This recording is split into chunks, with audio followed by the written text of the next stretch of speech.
Welcome back to MyJewelryBench.com. Hi, this is Pete, and today we're going to do another episode of Junk or Gems. We're going to find out if this Hamilton Model 940 21 jewel 18 size pocket watch is a junk or a gem. It's got some issues. Let's get started.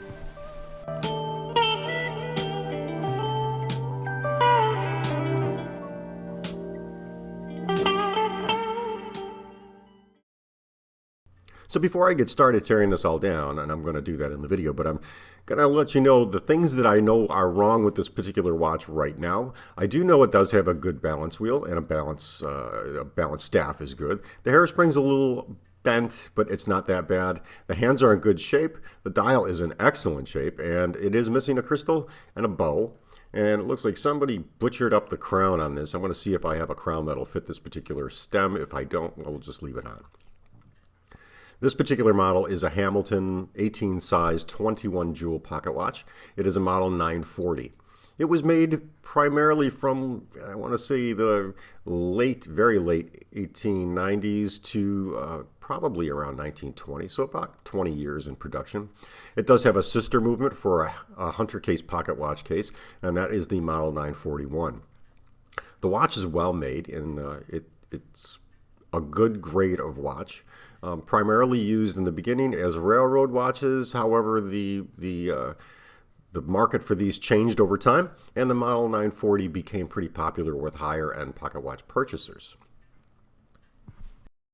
Based on the serial number of this watch was manufactured sometime early, I'd say January, maybe early February of 1907. Makes this watch approximately 113 to 114 years. That's pretty good for something mechanical like this. And Hamilton was well known at the time for making really well-made, durable watches, especially those used in the railroad industry, which this would have been.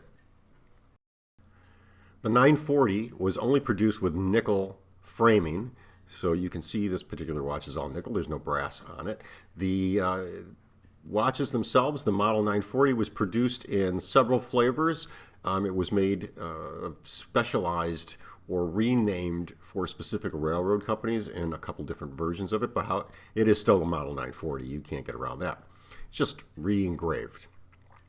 Some of the Damascene on the nickel movement would have been different depending on which year you're looking at, but pretty much very, very similar. This particular version has cap jewels on the escapement as well as the balance. Some only had the cap jewels on the balance staff, so keep that in mind. Here you can see I'm releasing the power from the mainspring. During the disassembly of this watch, I did find some issues. I'll stop now and then as I'm talking about the history of Hamilton now.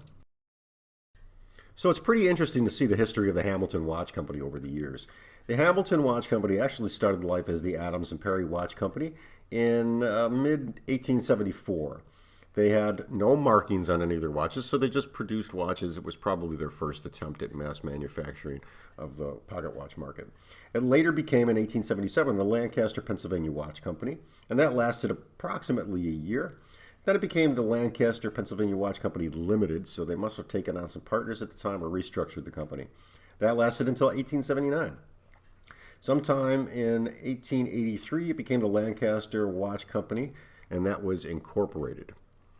Now, while I'm doing this, you can see here, I'm looking at every jewel, and I'm just kind of rubbing my hand on the movement here. There is a lot of dried up oil on this watch. I've had this watch for about 15 years, so it was interesting to see what I was going to find when I opened it up. It's been sitting in a sealed bag, and I just never got to it. Well, before I continue with the history of this watch, I do want to stop and point out a couple things that I found when I was disassembling it. Right here, you can see that I'm disassembling the setting and winding system that's attached to the clutch. Right there is the main set wheel, and that's the cap for it. And I'll just pull that cover off and put that aside and pull out that main set wheel.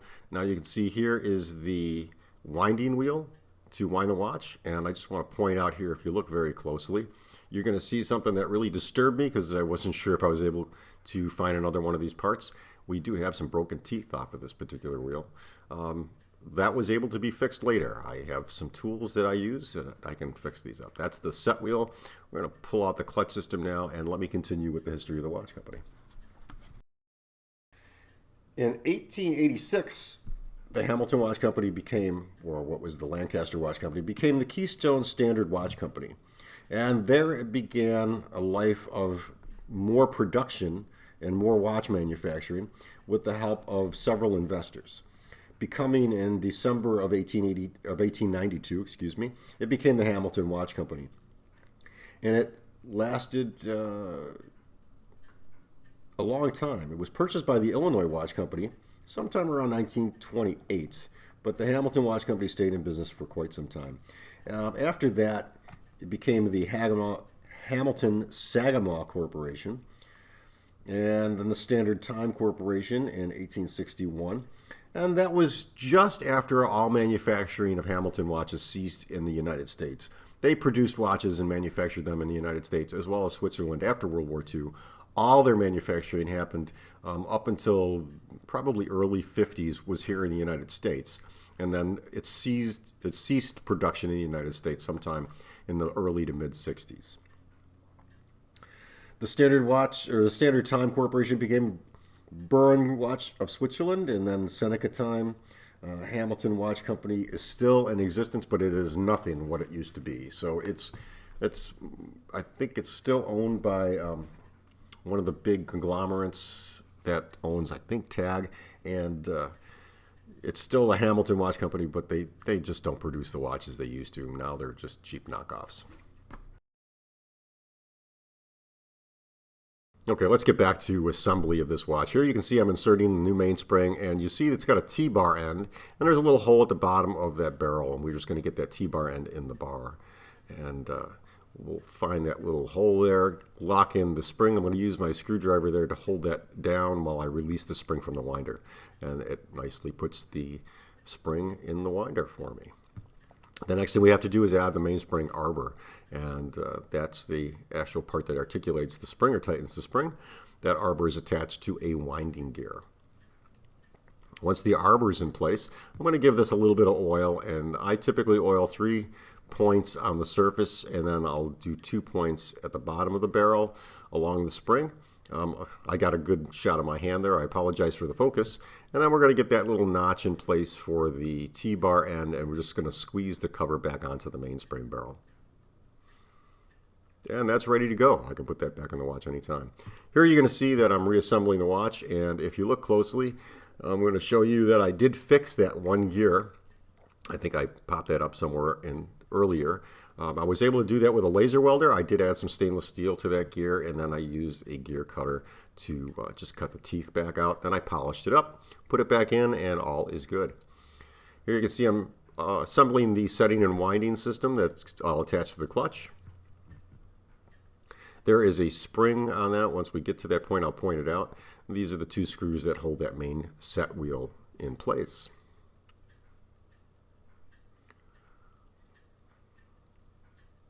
These are tiny screws, so guys, if you're going to do this on your own, just be careful you don't squeeze them too hard, pop them out of your tweezers, because you'll never find them.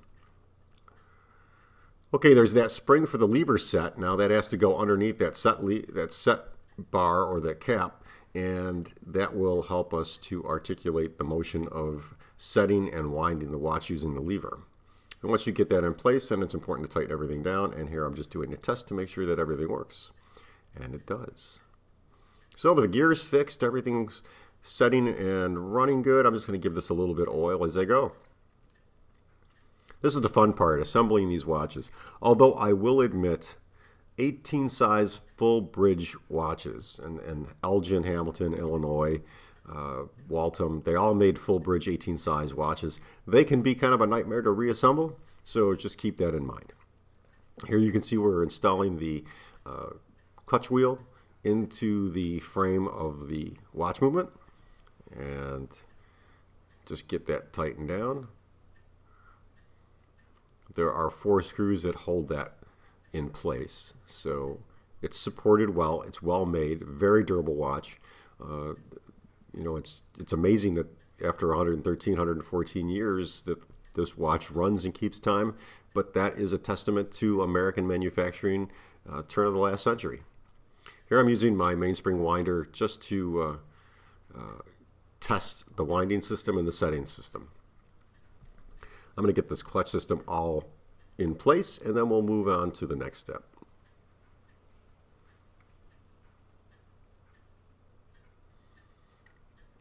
One thing about Hamilton watches, you can pretty much count on any Hamilton watch made from the 1890s until the 1950s was just a very well-made watch. They were very decently produced using the best materials. Here you can see I'm putting in the fourth gear, and I'm going to start getting all the train built here. I'm actually doing this on the lower half of the frame, the full plate cover. I do this in an upside down version of assembly because it's just easier to get the escapement in and set properly. You're going to have to be very, very careful because the little pinions can break easily if you're not careful. These are very delicate parts. The escapement wheel and the pallet fork have very delicate parts on them.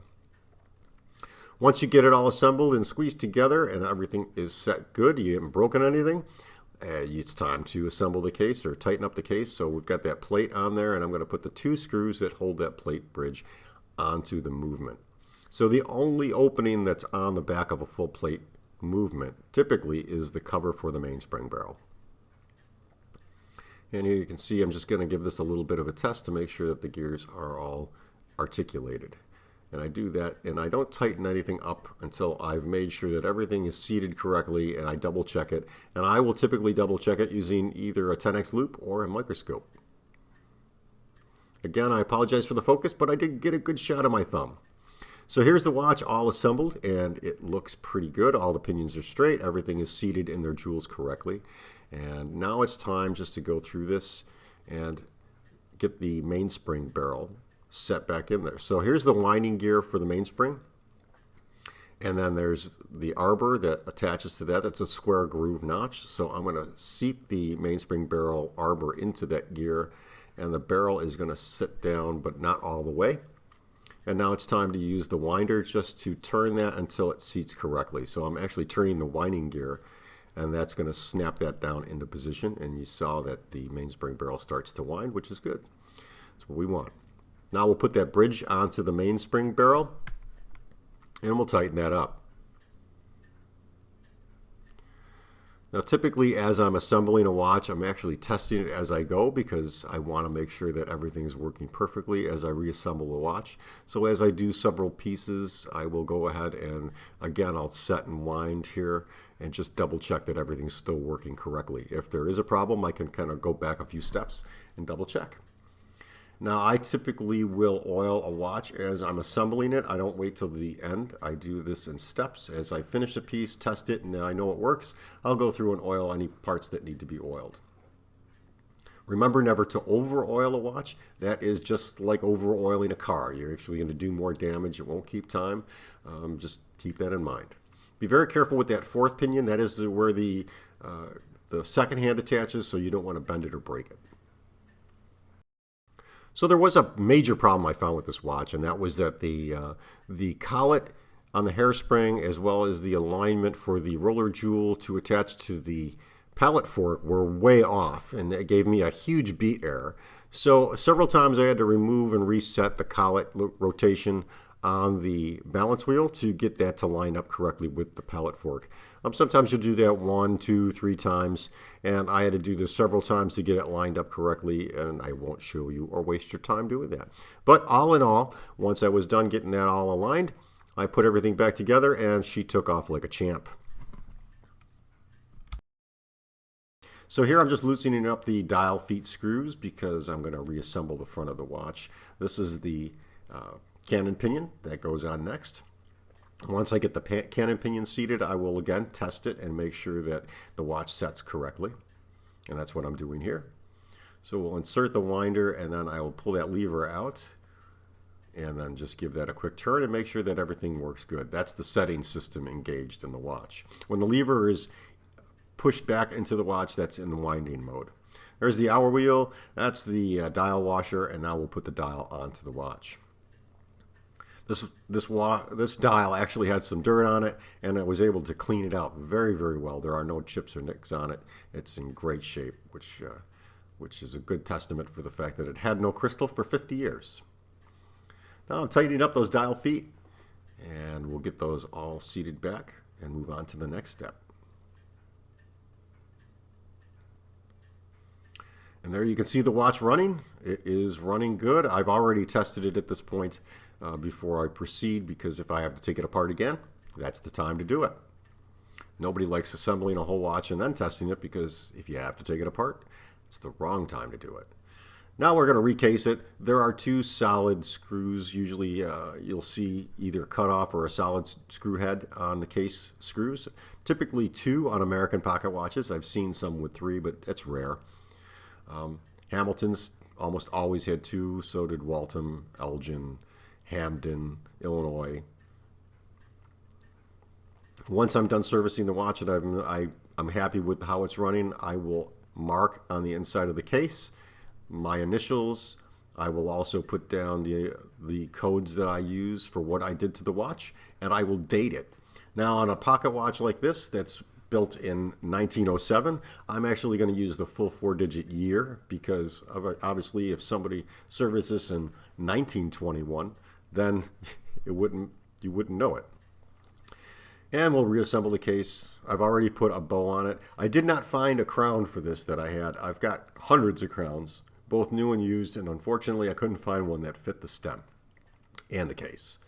Here you can see I'm putting the hour hand on. Again, that's the initial hand that you're going to start with, the hour hand.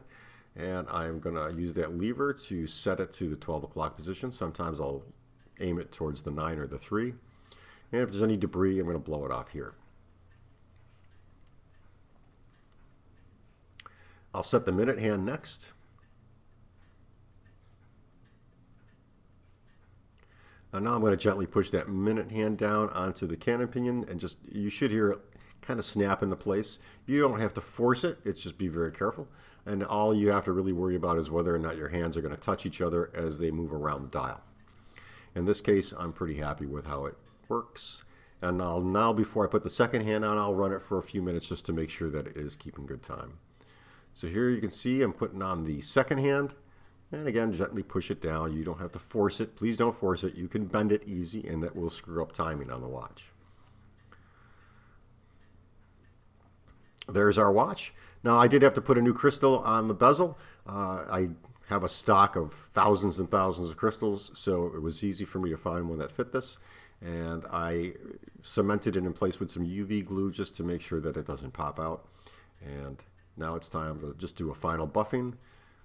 And there's our Hamilton Model 940, 18 size, 21 jewel railroad watch. Beautiful watch. I kind of love Hamilton watches.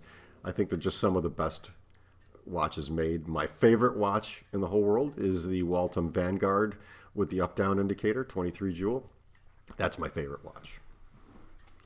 But these are wonderful watches. They keep very good time. And when you've serviced them, put new parts in there that if they need them, or replacement parts if you have to, you're going to get a good running watch.